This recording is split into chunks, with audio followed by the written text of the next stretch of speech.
من الشیطان الرجیم فاعوذ باللہ من الشیطان الرجیم بسم اللہ الرحمن الرحیم انما یخشی اللہ من عبادہ العلماء صدق اللہ المولانا العظیم وبلغنا رسولہ النبی الکریم ونحن علی ذلک لمن الشاہدین والشاکرین والحمد للہ رب العالمین انما یخشی اللہ من عبادہ العلماء ان اللہ عزیز غفور۔ پارہ 22 آیت 28 سورہ فاطر۔ اللہ کے بندوں میں سے صرف علماء ہی پوری طرح اس سے ڈرتے ہیں۔ بے شک اللہ تعالی سب پر غالب بہت بخشنے والا ہے۔ حضرات محترم، اللہ تبارک و تعالی نے اس آیت کریمہ میں اپنے ان بندوں کا ذکر فرمایا ہے جو اس کے علماء میں سے ہیں اور اس سے ڈرتے ہیں۔ معلوم ہوا کہ اللہ سے جو سب سے زیادہ ڈرتے ہیں وہ علماء کرام ہیں۔ وہ کون ہیں؟ علماء، کیونکہ جس کے دل میں علم دین ہوگا وہ جو ہے حق جو ہے اسے پہچانے گا، صحیح اور غلط میں فرق کرے گا۔ تو اسی لیے بتائے کہ جو سب سے زیادہ ڈرتے ہیں اللہ سے وہ علماء کرام ہیں۔ حضرت خواجہ معین الدین چشتی اجمیری رضی اللہ تعالیٰ عنہ صرف عالم ہی نہیں بلکہ عالم گر تھے۔ خواجہ غریب نواز عالم ہی نہ تھے، عالم گر تھے، یعنی ایک نظر سے علم عطا فرما دیتے تھے۔ یاد رکھے، جتنا انسان زیادہ خدا کے دین کو حاصل کرے گا خدا کی معرفت اس کو زیادہ حاصل ہوگی اور وہ خدا سے زیادہ ہی ڈرنے والا ہوگا۔ حضرات، آپ کو معلوم ہوگا میں نے پچھلے واعظ میں آپ کو بتایا تھا کہ خواجہ غریب نواز رحمۃ اللہ تعالی علیہ مکہ سے مدینہ، مدینہ سے بغداد، بغداد سے ایران آئے، ایران سے افغانستان آئے، افغانستان سے پشاور پہنچے، پشاور سے ہوتے ہوئے داتا گنج بخش رحمت اللہ تعالی علیہ کے مزار شریف پر حاضر ہوئی اور قدموں میں 40 دن چلہ کاٹنے کے بعد ایک شعر فرمایا جو آج بھی زبان زد خاص و عام ہے۔ وہ شعر کیا ہے؟ گنج بخش فیض عالم مظہر نور خدا، ناقی سارا پیر کامل کامل آرا رہنما۔ یعنی داتا صاحب اپنے مزار شریف میں لیتے لیتے لوگوں کو خزانے لٹائے جا رہے ہیں، اور میرے داتا صرف ناقصوں کے ہی پیر نہیں بلکہ کاملوں کے بھی پیر ہیں۔ معلوم ہوا کہ اللہ کے ولی خواجہ غریب نواز رحمت اللہ علیہ کا یہ عقیدہ تھا کہ اللہ کے ولی اپنے مزار میں لیتے لیتے لوگوں کو خزانے دیتے ہیں اور دے رہے ہیں، سبحان اللہ۔ لیکن آج کل نجدی کہتے ہیں کہ اللہ کے ولی مر کر مٹی میں مل گئے، یہ کسی کو کچھ نہیں دے سکتے۔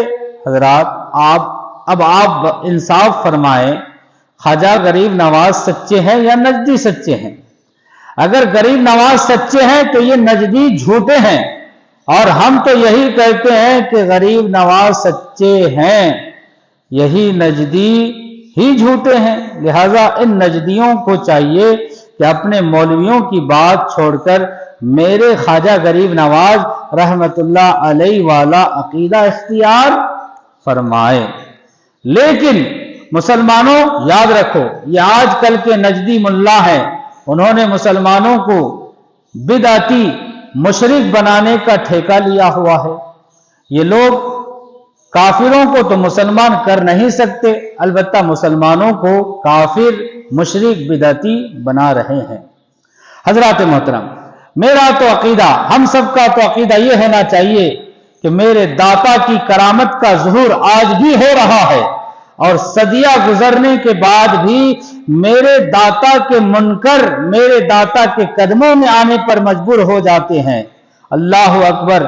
آپ کو یاد ہوگا کہ قومی اتحاد کے قائد مفتی محمد نجدی دیوبندی جس نے یہ فتویٰ جاری کیے تھے کہ بزرگوں، اللہ والوں اور اللہ کے مقبولوں کے مزارات پر جانا، پھول چڑھانا، حلوے شلوے کھانا، یہ سب بدعت اور حرام ہے۔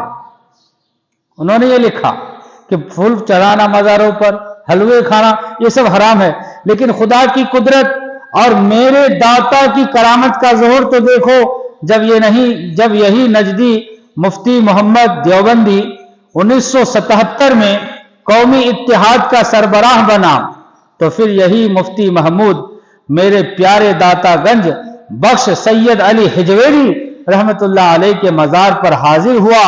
پھر مزے کی بات یہ ہے کہ حلوے کی دیگیں چڑھائیں، پھولوں کی چادریں چڑھائیں، میرے داتا کے لنگر کا حلوہ شریف کھایا، میرے داتا کے مزار شریف کے اوچھاڑیں اپنے سر پر پگڑی بنوائی۔ تسلی کے لیے 1977 کے اخبارات ملاحظہ فرمائے، معلوم ہوا کہ نجدیوں کے مفتی جو پہلے شرک بدعت کے فتوے لگاتے تھے، وہ بھی مجبور ہو کر اولیاء اللہ کے یعنی داتا کے قدموں میں گئے، اگرچہ اقتدار کے لالچ میں گئے، اگرچہ کرسی کی خاطر گئے، اگرچہ سنی مسلمانوں کو دھوکہ دے کر ووٹ حاصل کرنے کے لیے گئے، بہرحال گئے تو ضرور، چاہے ان کو کرسی ملی یا نہ ملی ہو، چاہے ان کو اقتدار ملا کہ نہ ملا، چاہے ان کو سنی مسلمانوں کے ووٹ ملے یا نہ ملے، لیکن سیدنا اعلی حجویری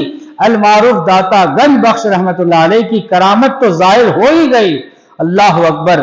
گویا میرے پیارے داتا صاحب نے فرمایا کہ او میرے دربار پر آنے والے مسلمانوں پر شرک و بدعت کے فتوے لگانے والوں، سیدھے سادے مسلمانوں کو کافر بنانے والے نجدیوں، وہ تو مسلمان جو میرے داتا پر میری سلامی کے لیے آتے ہیں مسلمان ہے، مسلمان رہیں گے، لیکن تم تو شرک و بدعت کے فتوے لگاتے ہو۔ آؤ میرے قدموں میں آؤ، میرے لنگر کا حلوہ شریف کھاؤ، اور میرے غلام مرزا شریف اور میرے غلاف مزار شریف کی اپنے سر پر پگڑی بنواؤ، تاکہ لوگ دیکھ لیں کہ داتا صاحب کے دربار پر جانا شرک نہیں، بلکہ شرک کہنے والے، بدعتی بنانے والے خود ہی مشرک ہیں، خود ہی بدعتی ہیں اور خود ہی حرام کھانے والے ہیں۔ بہرحال مسلمانوں یاد رکھو، ان نجدیوں کا بنا کچھ بھی نہیں، اس لیے کہ کام اس کا ہوتا ہے، کام اس کا بنتا ہے جو خلوص دل سے اللہ والوں کے مزاروں پر حاضری دیتے ہیں۔ ان کا کام کیسے بن سکتا ہے جو سنیوں کو دھوکہ دینے کے لیے جائیں؟ اللہ غنی! کیا خوب فرمایا سلطان الواعظین حضرت علامہ مولانا ابو النور محمد بشیر صاحب، کہتے ہیں لوگوں کو ہم نے دیکھا ہے ابنائے وقت ہے، دین اپنا جیسا وقت ہو ویسا بنا لیا، محمود اور عبید ہیں حاضر مزار پر، داتا نے منکروں کو بھی در پر بلا لیا، ان اولیاء کے صدقے میں ملتی ہے نعمتیں، داتا کے در پر آئے تو حلوہ بھی کھا لیا، دستار بندی کا منظر ذرا بشیر دیکھ، میرے داتا کے در پر آئے تو سروں کو جھکا لیا۔ تو بہرحال میں یہ عرض کر رہا تھا کہ ان اللہ والوں کے دربار سے آج بھی فیض جاری ہے، لیکن یاد رکھو فیض اسے ملتا ہے جو غلام ہو، وفادار ہو، مطیع و فرما بردار ہو، جوتے اٹھانے والے ہو، لیکن جو گستاخ ہوگا، نافرمان ہوگا، بے وفا ہوگا، بے ادب ہوگا، وہ کبھی بھی اللہ والوں کے در سے فیض حاصل نہیں کر سکتا۔ جب غلاموں کو اللہ والے کے در سے ملتا ہے تو یوں گویا ہوتے ہیں کہ در فیض حق بند جب تھا نہ اب کچھ، فقیروں کی جھولی میں اب بھی ہے سب کچھ، یہ اللہ والے ہیں دیتے ہیں سب کچھ، مگر ان سے چاہیے لینے کا ڈھب کچھ۔ حضرات گرامی، یہاں سے معلوم ہوا کہ مزاروں پر جانا، قبروں پر حاضری دینا یہ جائز ہے، جائز ہی نہیں بلکہ قرآن پاک، احادیث مبارکہ، بزرگان دین کے اقوال و افعال سے یہ ثابت ہے کہ مزار پر جانا باعث ثواب ہے۔ مزار پر جانا کیا ہے؟ ثواب کا کام ہے۔